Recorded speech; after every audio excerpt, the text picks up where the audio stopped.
Apgavystės jau seniai nebėra tokios, kurios apgautų tik patiklų senjorą. Tėvai, kelkis. Kelkis. Ko reikia? Rašo, kad su sūnum blogai. Ką? Su sūnum blogai rašo. Šiuo keistu laikotarpiu Lietuvoje ir visame pasaulyje apgavysčių daugėja itin sparčiai, o jų būna pačių įvairiausių ir tikrai labai išradingų. Šiandien aptarsiu keisčiausias apgaulės, apie kurias žinoti ir jų pasisaugoti turėtų kiekvienas iš jūsų.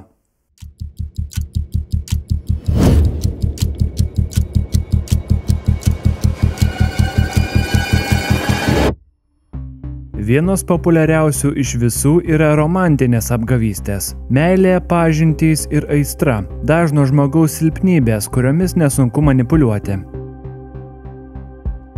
Ir netgi yra bučinimas suntus. Ir ne vieno, kokį jau 25 bučinius esu gavęs.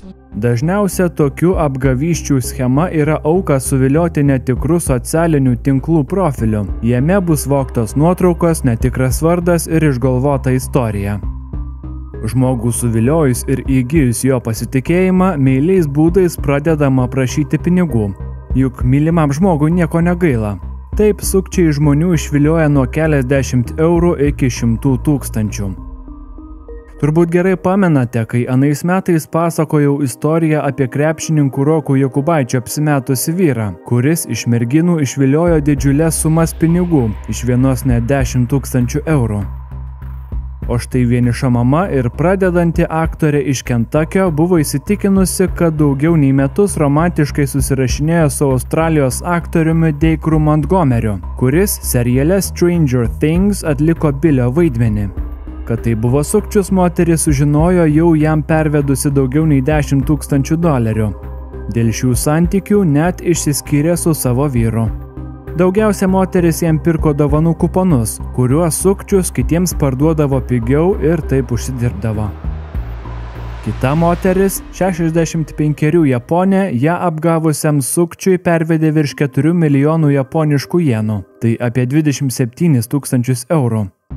Vyras moterį įtikino, kad yra rusų kosmonautas, o jam reikia pinigų iš kosmoso sugrįžti į Žemę. Neva baigėsi finansavimas, o jis greitai numirs. Sakysite, tai absurdas ir niekas negalėtų taip apsigauti, bet aplink pirštą apvynioti žmonės tuo metu mąsto kitaip. Štai 37 panevėžietė nežinomam asmeniui, su kuriuo jis susipažino internete, pervedė 3300 eurų. Sukčius jai prisistatė Jungtinių valstijų karininku. Karininkais sukčiai mėgsta apsimesti dažnai. 64 šiaulietė tokiam pervedė beveik 12 000 eurų. Apsimetėlis papasakojo turys lagaminą su labai vertingais dokumentais ir paprašė šiaulietės jį pasaugoti bei sumokėti už siuntą. Tai atlikus, moteris sumokėjo ir netikrą muito mokestį ir dar už visas kitas įsivaizduojamas lagamino siuntos kliūtis, kuri žinoma taip ir net keliavo. Dar šiais metais pasirodė žinia, kad jaunas vaikinas nepažįstamai moteriai iš interneto pervedė 30 000 eurų. Dėl realybėje nematytos ir balsu negirdėtos moters banke net paskolą pasiėmė. Tačiau vėliau paaiškėjo, kad moterimi apsimetė kovinio sporto treneris Erikas Laurikietis, kurjeris Eivinas Lisauskas, kariuomenės nušalintas Ruslanas Lozneanas ir eilinis darbininkas Mindaugas Marciulevičius. Auka internetiniai meiliai patikėjo banko sąskaitos prisijungimo duomenis, o vėliau dar sutiko paimti 25 000 eurų paskolą. Butą norėjo nusipirkti, bet užsienietiški pinigai vėlavo ir paprašė manęs paskolinti. Ir jūs nieko blogo nepagalvojate? Ne, norėjau padėti žmogui. Kaip sugalvota apgauti? O jūs apsimetėt Monikitą? Be komentarų. Pripažįstat savo kaltę? Be komentarų. Nekiškit naglai man į burną tą mikrofoną.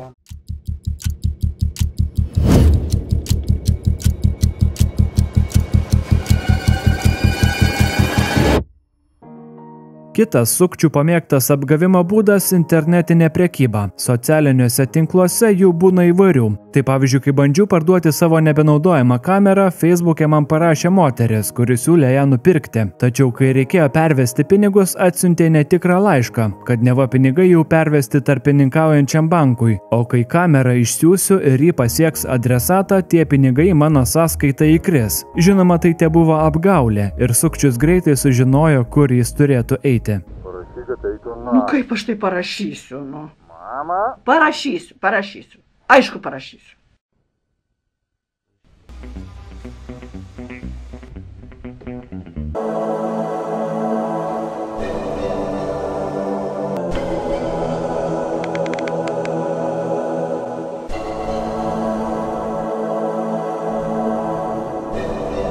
Vasarą bandžiau parduoti ir dviratį. Tuomet į skelbimą atsiliepę žmogus atsiuntė netikrą sugeneruotą kompanijos Omniva puslapį, kuriame buvo parašyta, kad pinigai jau pervesti, o juos galiu gauti suvedę savo kortelės duomenis.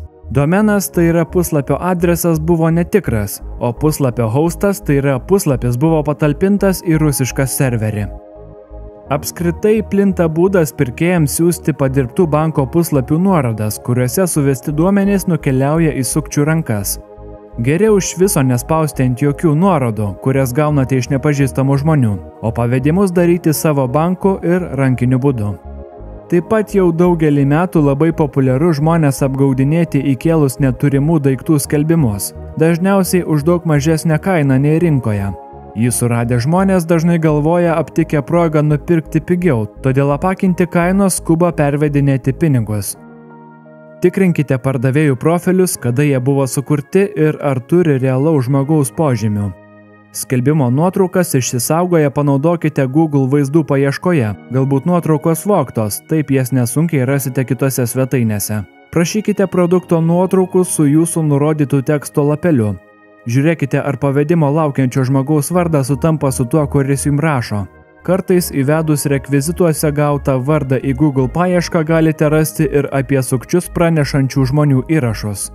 Netikrų pardavimų pasitaiko ir su nuoma. Viena moteris per booking.com užsisakė sodybą naujiesiems. Pardavėjų atšaukus užsakymą su kliente jie susisiekė asmeniškai. Pasakė, kad įvyko klaida ir gali išnuomoti sodybą privačiai, net dar geresnė nei skelbime. Pervedus pinigus, žinoma, dingo ir nuomotojas ir neegzistuojanti sodyba.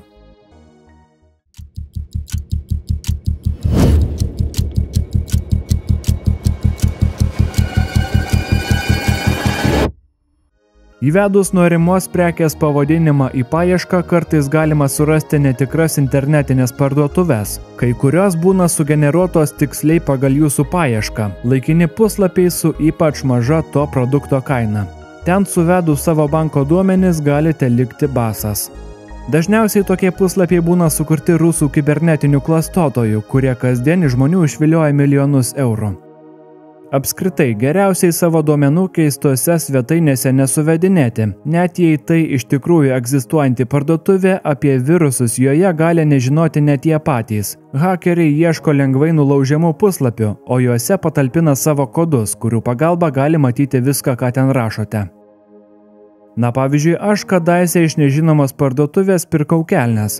Prekę gavau, tačiau ilgai netrukus kažkas mano kortele apsipirko už 300 svarų. Paskambinus bankui pinigus atgavau, tačiau taip pat gavau ir pamoką prekintis gerai žinomose parduotuvėse ar tose, kurios naudoja patikimas atsiskaitimo platformas.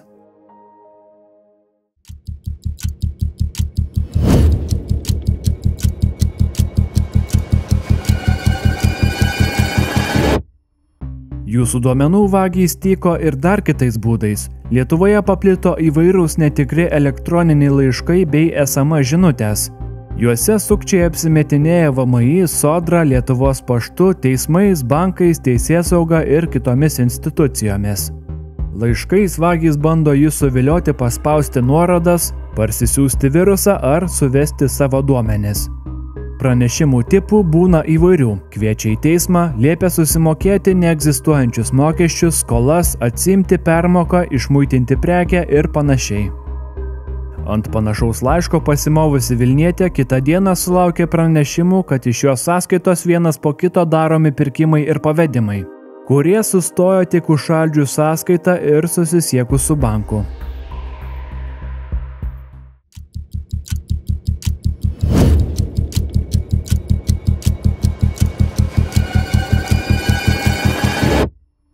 Socialiniuose medijose labai plinta nupirktos reklamos, kuriuose sukčiai naudoja žymių Lietuvos žmonių veidus, jų vardu siūlo investuoti ar pirkti įvairias valiutas, žinoma tai pavagiant jūsų pinigus. Teigia, kad tai paslaptingas būdas ir apie tai niekas nežino, siūloma tai išbandyti kuo greičiau, kol dar apie tai nesužinojo kiti. Jie imituoja žymiausius Lietuvos žinių portalus ir jų logotipus. Šiuo laikotarpiu investuoti kviečia labai daug sukčių. Aukų jie dar ieško ir apsimesdami kompanijomis, bankais ar verslininkais, nuo pat Gedimino Žiemelio iki Elono Musko ar Marko Zuckerbergo.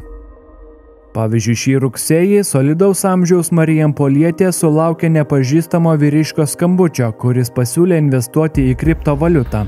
Iš pradžių moteris atsisakė, bet aferistams vis dėlto pavyko ją įkalbėti ir sugundyti įsivaizduojamą investicinę grąžą. Patikėjusi greitų pelnu, moteris pasiėmė 12 000 eurų paskolą, o ją pervedusi sukčiams juos matė kaip savo ausis. Likite saugūs, budrūs ir nepamirškite tikrinti jūs suradusią informaciją bei jos patikimumą. Beje, Lietuvos bankų asociacija kaip tik dabar skelbia akciją Atpažink apsisaugok, kuria jūs kviečia būti atidesniems ir atkreipti dėmesį, kokius metodus dabar naudoja nusikaltėliai. Taip pat ragina apie pavojus kalbėti su savo artimaisiais, nuolat įspėti vyresniuosius šeimos narius ir su jais dalintis patarimais, kaip atpažinti sukčių.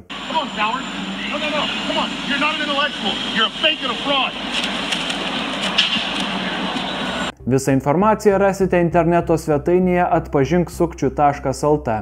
O jei jūs turite kokią istoriją su apgavikais ar jų bandymais jūs apgauti, būtinai jais pasidalinkite elektroniniu paštu, kurį matote apačioje. Taip padėsite kitiems taip pat neapsigauti. Ačiū, kad žiūrėjote ir iki kito karto.